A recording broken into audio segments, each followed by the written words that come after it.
ब्रेकनंतर पुन्हा एकदा स्वागत आणि आता आज दिवसभर चर्चेत असलेली अत्यंत महत्त्वाची दुसरी बातमी म्हणजे जैन मुनी त्यांची वक्तव्य आणि त्यावरून पेटलेलं राजकारण। जसं मी काही मिनिटांपूर्वी सांगितलं की काल मुंबईमध्ये 2 ठिकाणी भगवान महावीर जन्म कल्याणक महोत्सव असं नाव ज्या सोहळ्याला होतं तो सोहळा पार पडला। कार्यक्रमाला राजकीय नेत्यांपासून देशभरातील जैन मुनींची उपस्थिती होती।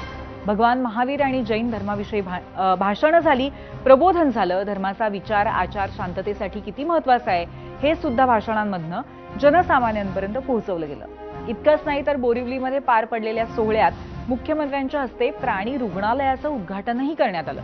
त्याशिवाय मुंबईच्या डबेवाल्यांना 108 ई-बाईक्स आणि दिव्यांग बांधवांना 25 ई-बाईक्स वितरित करण्यात आल्या। पण हा कार्यक्रम चर्चेत आला तो महापौर रितू तावडेंनी केलेल्या एका वक्तव्यानं। ते आपण पाहणार आहोत, पण त्याआधी त्यापेक्षा जास्त वादग्रस्त ठरलेलं वक्तव्य पाहूयात।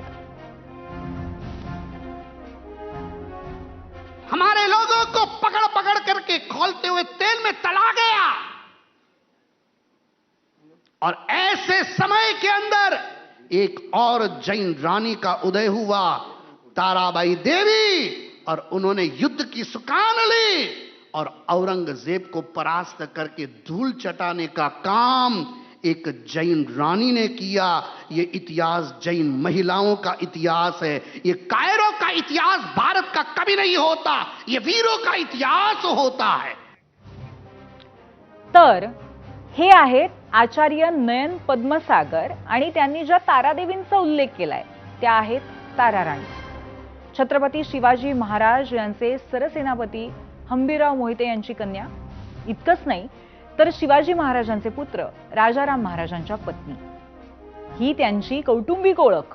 पण जेव्हा राजाराम महाराजांचा मृत्यू झाला तेव्हा मराठा साम्राज्य संकटात होतं, औरंगजेबाच्या स्वाऱ्या चालून येत होत्या। अशा वेळी ताराराणींनी मुघलांना सलग 7 वर्ष लढा दिला। मुघलांच्या विरोधात 1700 ते 1707 या काळामध्ये ताराराणीनं मराठा साम्राज्याचं नेतृत्व करून मुघलांचा कडवा प्रतिकार केला आणि याच ताराराणींना जैन होत्या असा दावा जैन मुनींनी केला।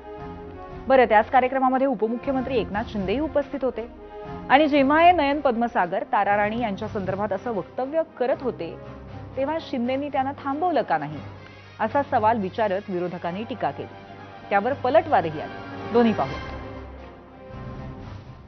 सरसेनापती हंबीरराव मोहित्यांच्या कन्येचं, ताराराणीचं, छत्रपती राजारावाच्या पत्नीचं, झुंजार वीरांगना ताराराणीचं धर्मांतर करण्याचा अशा प्रकारे अधिकार तुम्हाला कोणी दिला? सगळ्यात आधी निषेध हा एकनाथ शिंदे यांचा व्हायला पाहिजे। ते तिकडे उपस्थित होते आणि त्यांनी तिथे साधा बरो काढला नाही। कदाचित त्यांना ताराराणी माहीत नसावं। ज्यांनी आयुष्यात कधी मुंगी मारली नाही ते लढाई कुठनं करणार? झुरळ मारलाय का कधी कुठल्या लोकांनी? आणि मग त्यांनी इतिहास लढाईचा सांगावा किंवा शूरवीरांचा इतिहास सांगावा। त्यामुळे यांना कुठलाही वॉरियरचा इतिहास नाही, कुठलाही लढाईचा इतिहास नाही, कुठल्याही शूर पुरुषांचा इतिहास नाही। त्यामुळे कुठली तरी नावं स्वतःकडे घुसळं आहे त्या दृष्टीने धंदे चाललेले आहेत। संजय राऊत, तुम्हाला इतिहासावर बोलण्याचा अधिकार आहे का?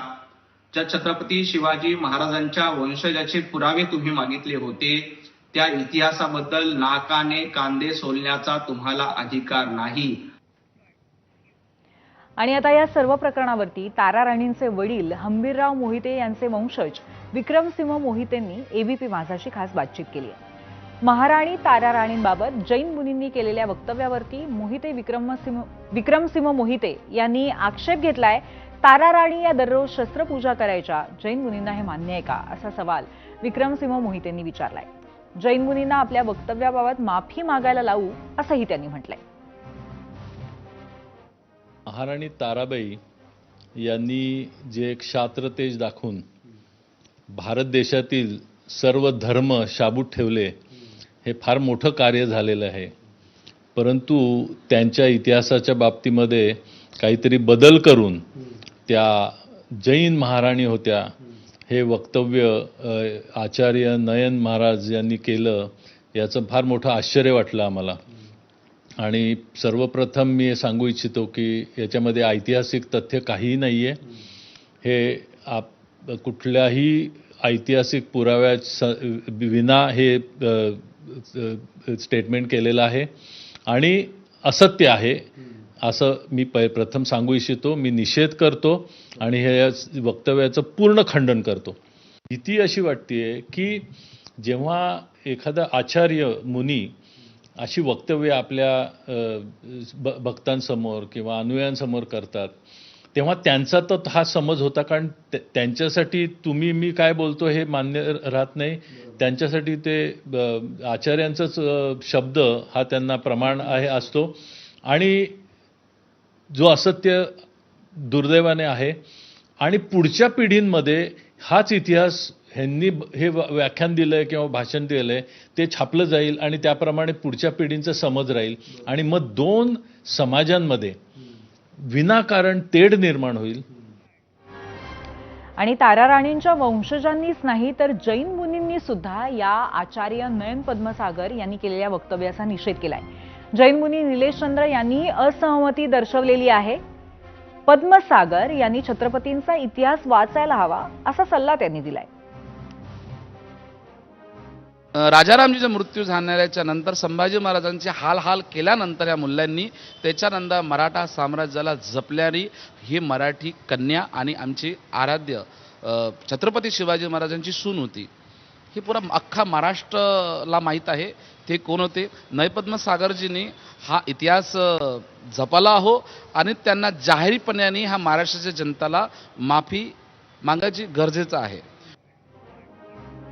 आता मी तुम्हाला बोरिवलीच्या जैन कार्यक्रमात घेऊन जाते. इथे मुंबईच्या महापौर रितू तावडेंनी एक वक्तव्य केलं आणि त्यानंतर त्यांना मोठ्या ट्रोलिंगला सामोरं जावं लागलं. इतकंच नाही तर राजकीय टीकाही सहन करावी लागली. प्रकरण इतकं वाढलं की दुपारी रितू तावडेंनी पत्रकार परिषद घेतली आणि कालच्या वक्तव्यावरती स्पष्टीकरण दिलं. दोन्ही पाहूयात. 1.5-2 साल से मैं मेरे गले को लेके काफी परेशान थी. मेरा जो आवाज आपको दिख रहा है ये ऐसे नहीं था. मैंने परम गुरुदेव जी को ये कहा कि गुरुदेव पता नहीं काफी मेडिसिन ले रही हूँ कुछ भी हो नहीं रहा है. उन्होंने मेरे लिए प्रार्थना की और अब मैं शौक हूँ.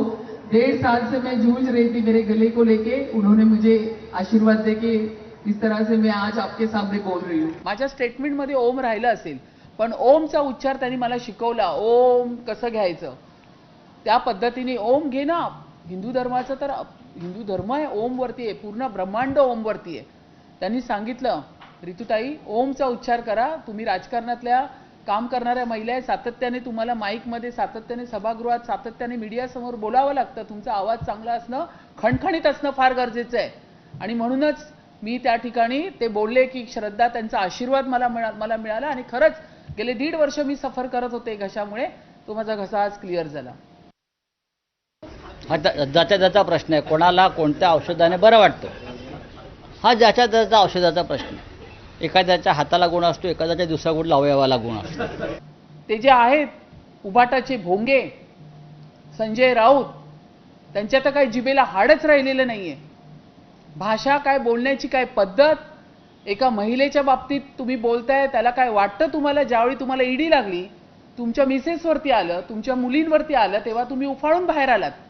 तेव्हा तुम्हाला कळतात तुमच्या घरात पण आया बहिणी आहेत. तर असा रंगला होता वाद. आज या विषयाबरोबरच आज आपण 0 आवरमध्ये इथेच थांबतोय. उद्या पुन्हा भेटूया. पाहत रहा ABP माझा.